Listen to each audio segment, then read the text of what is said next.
जय हिंद दोस्तों, स्वागत है आप सभी का अपने YouTube परिवार विजन क्लासेस में। दोस्तों आज मैं आप लोग को पढ़ाने वाला हूँ फैक्टराइजेशन यानी कि गुणनखंड। सिंपल सा हम लोग सीख चुके हैं। आज हम लोग पढ़ेंगे रूट वाला गुणनखंड कैसे किया जाता है। तो देखिए दो क्वेश्चन दिए हैं और दो ही क्वेश्चन करेंगे, ज्यादा नहीं करेंगे और इतने में ही आप लोग को बहुत अच्छी तरह से सिखा देंगे। तो देखते हैं पहला क्या है। तो पहला क्या है, एक्स स्क्वायर प्लस 3√3x और प्लस में 6। तो सिंपल सा मेथड होता है क्या, हम लोग कि जो अचर पद होता है इसे अचर पद बोलते हैं और यहाँ पर जो है ना एक्स स्क्वायर का गुणांक में क्या करते हैं, गुना करते हैं। तो गुना करेंगे तो कितना आएगा, 6। अब इसका हम लोग क्या करेंगे, फैक्टर करेंगे। तो इस तरह से फैक्टर कर सकते हैं, इसको 2 गुने 3 लिख सकते हैं।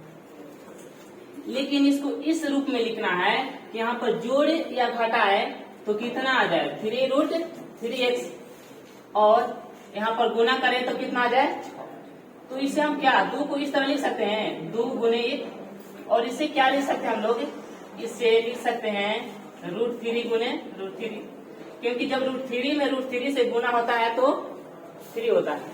अब इसे क्या इस तरह लिख सकते हैं, अगर 2√3 जब 2 में √3 से गुना करेंगे 2√3, 1 में √3 से गुना करेंगे तो क्या होगा, 1√3।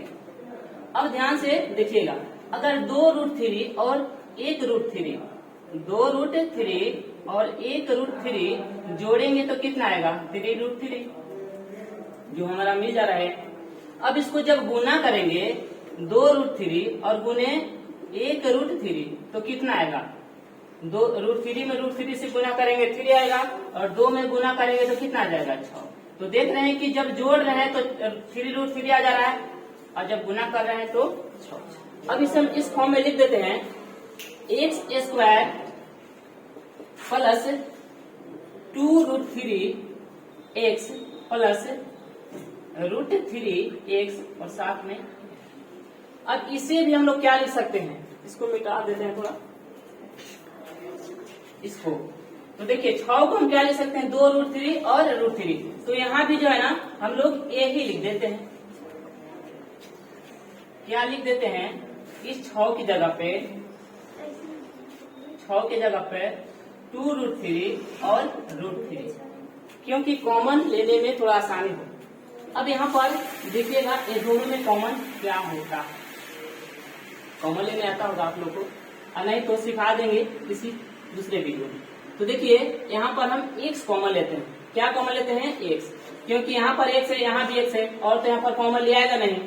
तो x कॉमन लेंगे तो यहाँ पर x बच जाएगा और यहाँ पर 2√3। अब ये दोनों में देखते हैं, तो ये दोनों में क्या है, यहाँ x है लेकिन यहाँ पे x नहीं है, इसलिए x कॉमन नहीं लेंगे। यहाँ पर 2√3 है और यहाँ पर क्या है, √3। तो सिर्फ यहाँ पर हम एक √3 कॉमन लेते हैं। तो यहाँ पर हम √3 कॉमन लेते हैं। तो जब √3 यहाँ पर कॉमन लिए तो यहाँ पर क्या बचेगा, सिर्फ x बचेगा यहाँ पे। और यहाँ पर जब √3 एक को कॉमन लिए तो क्या बचेगा, 2√3। अब पुनः फिर ये दोनों में क्या करते हैं, कॉमन लेते हैं। तो यहाँ पर देख रहे हैं कि x प्लस 2√3 और यहाँ पर x प्लस 2√3 है। तो x प्लस 2√3 कॉमन लेते हैं। अब यहाँ पर क्या बचेगा, x बचेगा और यहाँ पर प्लस √3। तो लिख देते हैं x प्लस √3। तो यही मेरा क्या हो जाएगा, फैक्टराइजेशन इसका। ठीक है। अब एक और क्वेश्चन है, दूसरा देख लेते हैं। और दूसरा यहाँ पर हम लोग देख लेते हैं। दूसरा है 2√3x स्क्वायर प्लस x और माइनस 5√3। तब यहाँ हम लोग क्या करेंगे, सबसे पहले a और a दोनों में गुना करेंगे। तो जब गुना करेंगे 2√3 और 5√3, तो 2 में जब 5 से गुना करेंगे तो 10 हो जाएगा और √3 में √3 से गुना करेंगे तो कितना हो जाएगा, 3। तो मेरे पास कितना आ जाएगा, 3। अब यहाँ पर 30 का हम लोग को क्या करने पड़ेगा, फैक्टराइजेशन। तो इसे करेंगे तो हम लोग 6 और 5 लिख सकते हैं ना। और जब 6 में से 5 घटेगा तो कितना बचेगा, 1। और यहाँ पर कितना है, 1 x है। तो यहाँ पर इस फॉर्म में लिख देते हैं। और देखिए 6 में 5 से गुना करेंगे तो ये दोनों का मल्टीपल जो है 30 भी आ रहा है।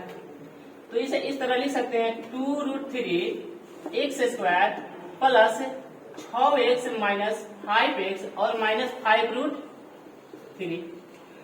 ठीक है, अब देखिए जो कॉमन लेने वाला होगा, जो लिया आएगा यहाँ से ये दोनों में। ठीक है, तो यहाँ पर हाँ, और 6 को हम लोग क्या लिख सकते हैं, एक और थोड़ा सा आगे बढ़ा देते इसे, कॉमन लेने में आसानी हो।